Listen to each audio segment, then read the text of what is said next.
Hoy vamos a actualizar un video que hicimos hace algún tiempo que se llamaba La moto no arranca, ¿qué hago? El objetivo es ir a un mayor nivel de detalle en cada uno de los puntos, incluir puntos que no habíamos incluido en aquel momento y algunos tips que estoy seguro van a ser de utilidad para todos. Vamos a verlo. Caso 1. Al pasar la llave y darle al arranque, la moto no hace absolutamente nada. Pasamos a revisar los puntos básicos, que estén neutro. El killer switch conectado, el filter clutch conectado y el pie amigo subido. Cuando verifiquemos el CDI veremos cómo validar que estos contactos estén funcionando bien eléctricamente. Una vez revisados los puntos básicos, vamos a revisar la batería. Verificamos que los bornes no estén sulfatados, estén bien apretados y los cables estén en buen estado. A continuación medimos el voltaje entre bornes, que tiene que ser mayor a 12.5 voltios. Si es menor, lo mejor es cargarla con un cargador externo. Sin embargo, es posible que el regulador de voltaje no esté mandando lo suficiente, lo cual vamos a verificar a continuación. Si la moto no prende, no vamos a poder hacer esta prueba. Pero cuando logremos prenderla, lo que vamos a hacer es medir el voltaje de la batería con la moto apagada y al prenderla vamos a ver la diferencia de voltaje que envía el regulador de voltaje.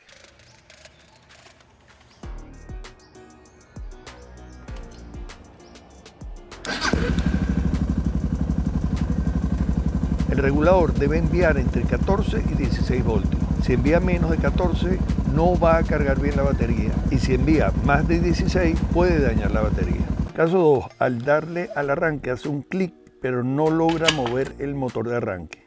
En este diagrama simplificado vemos que al pasar la llave, la corriente de la batería fluye hasta el relé de arranque que conecta la batería con el motor de arranque. El relé es un dispositivo que activa con una corriente de bajo amperaje una de alto amperaje.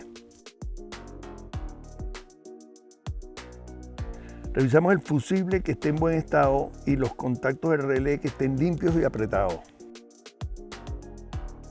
Para identificar si el relé de arranque está bueno, hacemos un puente entre los dos contactos.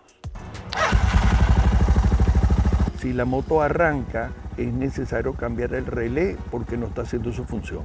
Si al hacer el puente el motor de arranque no se mueve, es necesario revisar el motor de arranque. Caso 3. Al pasar la llave y darle al arranque, el motor de arranque se activa, pero la moto no prende. Primero verificamos que esté llegando gasolina al carburador, abriendo el tornillo de purga del tanquecito. Si no sale gasolina, chequear la válvula de paso y el filtro de gasolina en línea.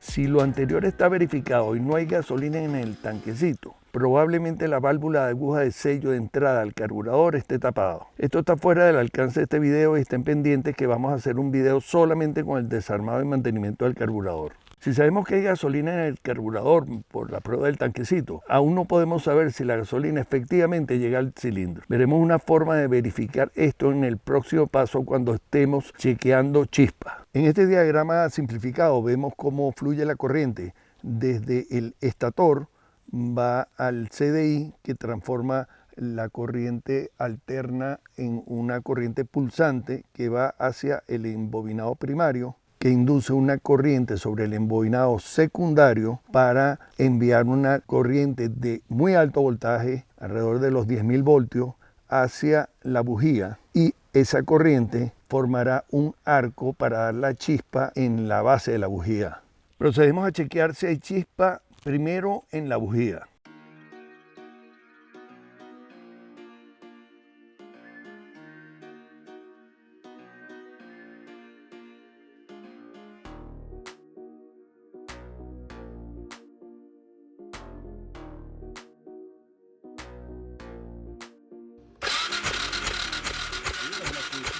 Si hay chispa en la bujía, todo el sistema está funcionando bien desde el estator, CDI, bobina y cables. Si no hay chispa en la bujía, nos vamos a revisar cada uno de los componentes en sentido inverso, es decir, la pipa de la bujía, los cables, la bobina, CDI y estator. Si tenemos chispa y la bujía está afuera, podemos verificar si la gasolina está llegando al cilindro. que lo teníamos pendiente del caso anterior. Lo que hacemos es agregar un chorrito de gasolina directamente por el hueco de la bujía, volver a colocar la bujía y probar con el arranque. Si al menos hace explosiones o llega a prender, significa que la gasolina no está pasando por el carburador para llegar al cilindro y hay que revisarlo. Como dijimos, vamos a hacer un video dedicado solo a eso. A continuación, chequearemos la chispa en la pipa de la bujía. Si hay chispa en la pipa, significa que la bujía está mala. La única solución es cambiarla.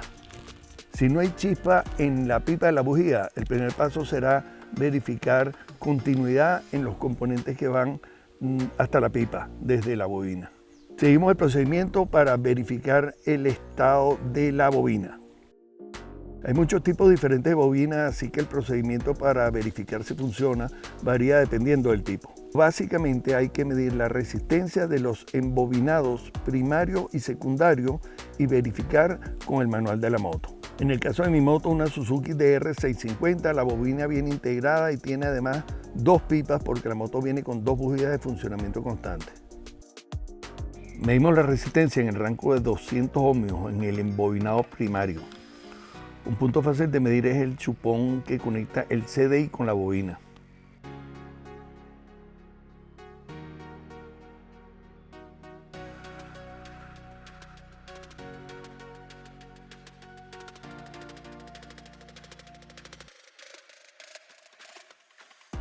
Cuando empezamos revisando los puntos básicos, dijimos que íbamos a verificar si los switches de neutro y pie amigo funcionaban correctamente desde el punto de vista eléctrico. Para eso usamos el multímetro conectado al CDI.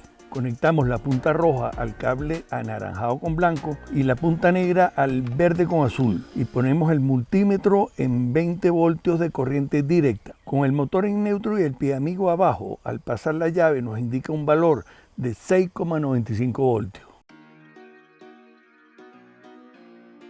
Al poner cualquier velocidad, el voltaje cae fuertemente a 0,5 voltios, casi cero. Significa que el switch de neutro está funcionando correctamente. A continuación, subimos el pie amigo y el valor vuelve a los 6,95 voltios. Con eso hemos verificado el funcionamiento de ambos switches. Los CDI de diferentes motos van a ser distintos dependiendo del fabricante. Lo importante al verificar cada CDI es tener el diagrama y el manual de la moto de manera de saber los rangos y cuál es la identificación de cada uno de los cables. A continuación vamos a dar los pasos generales de lo que se debe hacer para verificar un CDI, poniendo como ejemplo el CDI de la Suzuki DR650. Para la revisión del CDI les recomiendo ver en detalle el video de los amigos de Motopro Fuel Injection de Colombia. Les dejo el enlace en la descripción en la parte de abajo. En el diagrama se muestran los colores de los cables que entran y salen al CDI, en letras y barras de colores para facilitar las mediciones. En cada una de las mediciones voy a poner un punto rojo y uno negro para indicar dónde estamos midiendo en cada caso. Empezamos por medir la alimentación al CDI desde la batería, midiendo el voltaje con el multímetro en el rango de 20 voltios de corriente directa. Con la llave pasada debe marcar el mismo voltaje de la batería. A continuación medimos la resistencia de la bobina captora. Continuamos con la alimentación desde la bobina de encendido. Seguimos con la resistencia del embobinado primario de la bobina de alta. Cuando se miden resistencias muy bajas, es importante medir cuánto es la resistencia de las dos puntas del multímetro para restárselo a las mediciones. Bueno, con el chequeo del CDI finalizamos la lista de chequeo de los principales problemas de incendio que puede tener una moto. Espero que el video les sirva de apoyo cuando estén enfrentando problemas de este tipo. Si les gustó el video, regálenme un like y suscríbanse al canal. Y si quieren que les avise cuando monte un nuevo video, denle a la campanita. Gracias.